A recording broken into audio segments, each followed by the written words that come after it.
Hello the internet, hope you're all well, thanks for stopping by. Another week, another online time trial in GT7. This time we're at Barcelona in the Alpine VGT. At the time of filming, the gold standard stood at just over 1 minute 30, so let's assume in 2 weeks time it's just going to be underneath a 1:30 time. Let's see what we can do to help you get that gold standard. These are my assists, everything are off except for ABS, which is set to default. I'm using a Fanatec CSL steering wheel. As always, I have uploaded the replay that you'll see in this video to the GT7 server. That means that you can download my Ghost to chase down and hopefully help you get that gold standard time. If you go to the showcase section, go to content search, under replays, type in my name, Tough Monkey, and then it should be listed here of all the videos that I've uploaded. Download that by clicking on collection. That will now go to your game screen.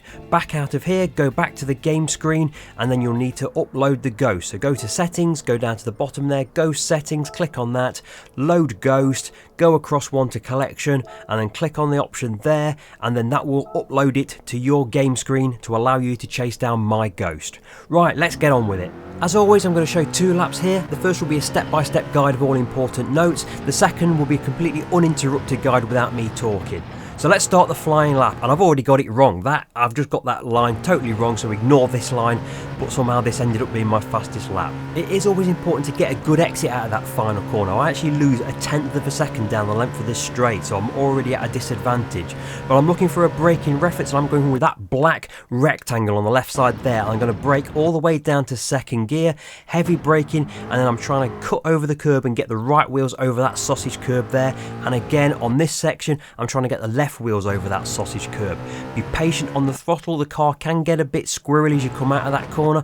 I've gone up to third, but then I've immediately come to second, and then you're being patient, waiting to let the corner open up before you start to apply full throttle. The car will naturally move out to the left hand side of the circuit, so just be careful you don't run out too wide. I'm using this bridge as my braking reference just before it goes out of frame. I'm going to drop down to first gear and try and keep as tight a line as I can.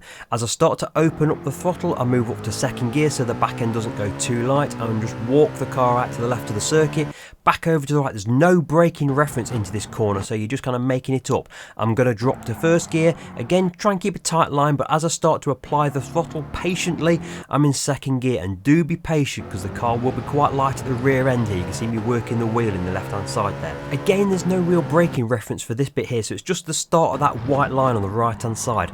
I'm trying to keep off that green patch on the left hand side there. It unsettles the car as you leave that corner. Keep both right wheels over the sausage curb there, go back to the left hand side of the circuit, and then you've got this fast right hand corner that just seems to tighten up a little bit at the end, and you can find yourself walking off the track on the left there. Don't go too much further than that, otherwise you'll pick up a penalty. Then you're looking for a braking reference. Big stop here, and I'm using that there, that post, whatever it is there, that's my braking reference. Get on the brakes, down to first, and then as you lift off the brakes fully, that's when the car starts to rotate, and I'm up to second gear. You've got to be patient on the throttle here. While you've still got lock on the steering, the car is going to be light at the back end. Take plenty of curb on the left hand side here, but be careful, it'll be unsettled as it lands here. Then I'm trying to keep a tight line through here. I'm keeping in second, and again, patience is the word. You've got to be patient on the throttle before you open it up. Keep wide on the left here, and then we're looking to turn in very early for this corner here. I'm turning in here. I'm almost aiming for these cones on the right hand side, taking plenty of curb. Be careful of picking up a penalty on the right hand side, and be careful of picking up a penalty on the left hand side. Ride the sausage curb here, but turn in before the end of it, and then that should give you the optimum line into the final right hand corner. Get back on the throttle early and run the car right out onto that green patch over there, and then it's just your dash to the line, and hopefully that is your gold standard time. Right, I'm going to let you watch this lap through again without me talking, and I shall catch you at the end.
there we go. I hope you've seen something in this video that's going to help you out to get that 2 million credits and your gold standard time. If you found it useful, do consider a like, a comment and a subscribe, and I shall see you on the next video. Take it easy.